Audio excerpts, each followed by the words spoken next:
The Bitcoin charts continue to look a bit meh, but we have some very exciting news. In fact, we've had a lot of really good news recently for Bitcoin. Today, we have news out of India that they are not banning cryptocurrencies. Again, reiterating that. But further, they're saying that they might actually be looking to legalize cryptocurrencies, which is a damn big deal. So I'll be breaking that down for you. As well, we have some economic data coming in showing that inflation is out of freaking control. And as a result, you should be considering buying some more Bitcoin because, of course, Bitcoin is an inflation hedge, a store of value, albeit a damn volatile store of value. My name's Lark. Every day I make videos talking about cryptocurrency investing.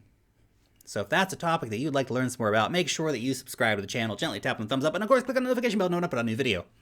Let's go ahead and get into the charts.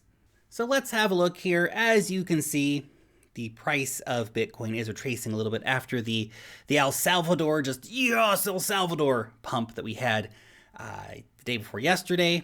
Now, of course, the price is cooling off a little bit. We are seeing it come back down after that enthusiasm has died down a little bit. But it's crazy because we did get more good news today, and yet Bitcoin is still just kind of, not really doing all that much. We continue to just go through this situation right now where we are consolidating the price. We're ranging basically between $30,000 and $40,000. We haven't had any really definitive market moves in terms of, seeing the market decide, well, we're going to get the bears in charge. We're going to put the bulls in charge. We haven't really got there yet. Now, the pump yesterday might have delayed our death cross by a few days. Remember, that death cross may not confirm, but in order for the death cross not to confirm, we really need the price to pump up to probably at $42,000 or $43,000 to fully fend off that death cross and say, yep, bulls are back in charge of the market. Everything is okie dokie now. Even on that pump, the El Salvador pump, the volume was not terrible, but it was also not amazing, right? You'd think that, wow, okay, a sovereign nation has just legalized Bitcoin as legal tender. Huge. But we had bigger volume days on the 24th, or just a random day. Nothing big happening on the 24th. So you do have to keep in mind that the market is increasingly afraid to commit. We have a fear of commitment issues going on here, guys. Traders are not willing to commit necessarily on a lot of these moves happening for Bitcoin. The buyers are still there. People are still cost averaging in, but a lot of buyers are much more afraid to buy now than they were up at $50,000, $60,000, which, hey, welcome to human psychology. Rect Capital laid it out pretty well here. People get fearful at support and bullish at resistance. Now, he was talking about resistance at $38,000, which shorter conversation, but the sentiment here, I think, is very important. Because this is what you see happening. People get greedy when the price is going crazy and they get fearful when the price is down, but they need to be thinking exactly the opposite. Be greedy when the price is down and be fearful when the price is high. That is how, of course, the big investors play the game. Now, we are still basically looking to range through this Wyckoff accumulation pattern, which could be playing out over the next few weeks. So let's just keep our eyes on this. If you do see Bitcoin around $30,000 or under $30,000 at any point during this process, that is an interesting time to deploy some capital, if you will. By the way, if you need a place to buy some Bitcoin, check out BINANCE. It is the best exchange for buying cryptocurrencies. You can buy Bitcoin or Ethereum or Cardano or Polkadot or Polygon or whatever the heck your fancy might be, using like 50 different fiat currencies. Now, if you use the link down below in the description to start your account, you'll get 10% off of your trading fees and up to $700 in trading bonuses. Now let's get into the news. First off, I guess that the bear trend is over. This is in response to this news story. JP Morgan strategists warn of a coming bear market in Bitcoin, which really kind of makes me extra bullish because if there's anyone that you cannot trust, it's JP Morgan. I feel like we should always do the exact opposite of what those guys say. Remember, JP Morgan at the top at $50,000, $60,000, they were saying Bitcoin's going to $140,000. Now they're out here saying that we are in a bear market. Well, we are in a bear trend. There's no denying that. We're below the 200-day moving average. That means we are in a bear trend. That does not mean we are in the kind of bear market that you might see in, 2018, 2019, something like that. But we're definitely in a bear trend right now. Let's not trust JP Morgan. These guys are master manipulators. In fact, manipulating markets is basically their business model. They are a criminal fraud organization, and we should do the opposite of what they say, unless, of course, they're playing like 4D chess here or something, and they're expecting us to do the opposite of what they say, and so, therefore, they're right. JP Morgan. Tricky guys, those guys. Never trust what JP Morgan has to say. It's the moral of the story here, guys. But the fact that these major analysts are so bearish right now actually makes me more bullish, because those guys were overly bullish at the top, and course now they're overly bearish near the bottom, or at least what we hope, of course, is the bottom.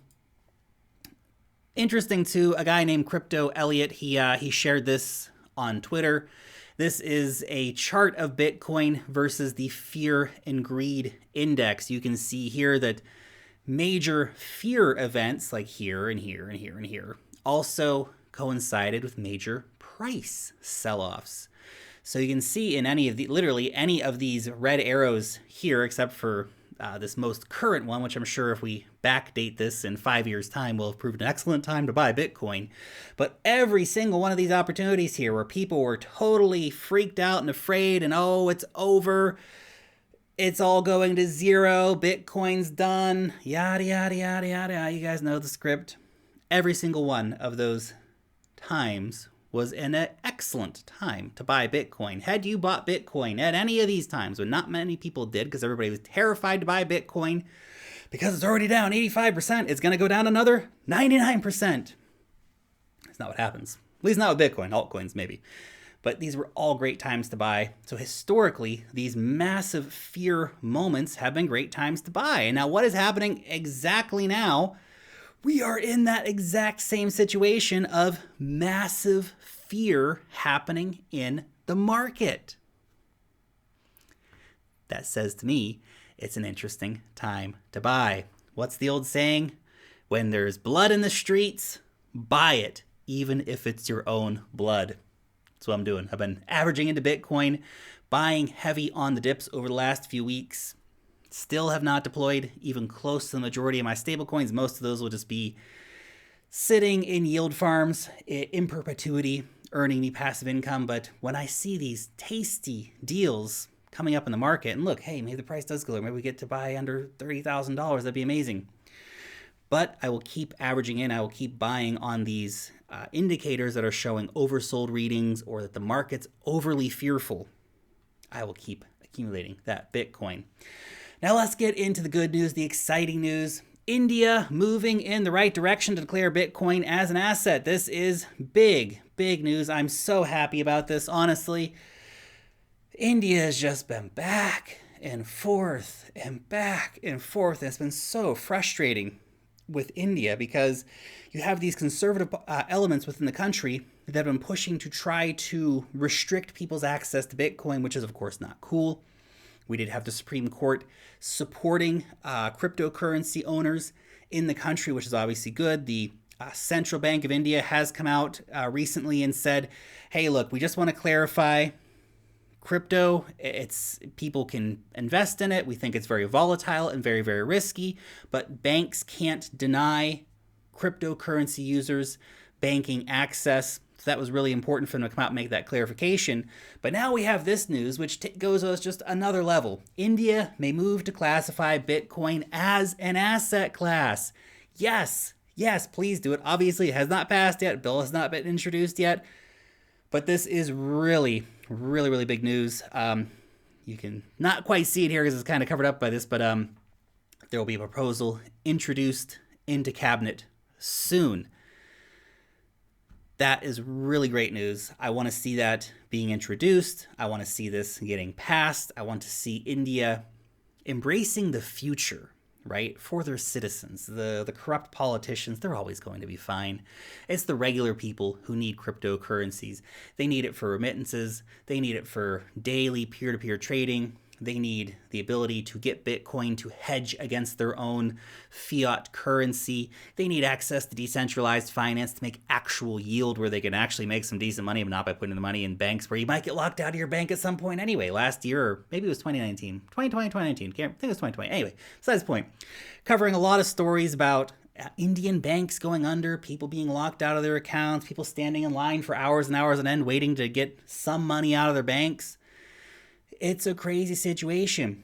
People need crypto. Indians need crypto. I really hope that we see them actually putting this through and defining Bitcoin as an asset class. That would be a major, major step in the right direction. So I'm really excited to see this headline actually coming out in the news. Now, the final story for today, which makes me feel good as a Bitcoin holder. Now, when I posted this, the data had not come out yet, but the data has now been released. And as predicted, inflation in the USA has risen to 5%. Now, the Federal Reserve, they said they were targeting 2%. It's at 5%. That means they are completely out of control of the situation. Inflation is running away. They're unable to actually bring things in here. They're not in control. No one's steering the ship, man. It's just going crazy. And of course, 5%, that's the official number. It's almost always the case where the official number is not actually how much inflation has really happened. The number is likely to be higher than that. But 5%, that's pretty devastating. Even just 5%, because at 5% inflation, that means that every approximately, let's say, 12 to 13 years, the money that you have loses like half of its value. That's a lot of inflation. That's a lot of loss of value of the money that you hold. In such a situation where it's at least 5% according to official government figures, potentially higher, Bitcoin, other hard assets like gold, obviously, they're going to do very, very well in this kind of environment. Bitcoin's ready for this. 5% inflation, that is definitely not cool. Maddie Greenspan also pointed out over here on Twitter that the U.S. Federal Reserve balance sheet has now reached an all-time high of $8 freaking trillion. Unreal amount of money printing. Of course, that was the great COVID stimulus here in early 2020, but ever since then, it's just been steadily going up, adding another trillion to the total amount. This is craziness. This is complete insanity from central bankers. Europe's already got negative interest rates as well. We could see the US getting negative interest rates with the inflation this crazy and with the debt so crazy and all that stuff. Negative interest rates would not surprise me. Now, what that would mean, let's say there's a 1% negative interest rate as an example. That would mean that every year, so let's say you have $100,000 in the bank, you're going to remove $1,000 from your bank account. That's the negative interest rate. You actually get punished for keeping money in the bank. So you take that out, and they take the money from you, right? So after a year, left with $99,000. But the picture is much worse than that, because not only did they take $1,000 from you, but you've also had to deal with 5% inflation. So while you might have $99,000 still sitting in the bank account, that $99,000, it doesn't buy as much as it did a year ago. We've had 5% inflation, which is diluting your purchasing power. Bitcoin literally does fix this. This is the exact kind of situation that Bitcoin is made for. It is a great inflation hedge. It's a great store of value. And I know it's a very volatile store of value, but that does not mean it's not a store of value. Look at the long-term picture here for Bitcoin. Cost average in, buy on the dips. I shared in a video the other day that if you had simply bought $100 of Bitcoin every single week, starting from the all-time high of the previous bull market up until today, including buying right through the previous highs, you would have invested around $20,000, and you would currently have around $100,000 worth of Bitcoin. So you would have the 400% gains over time from averaging in to your Bitcoin.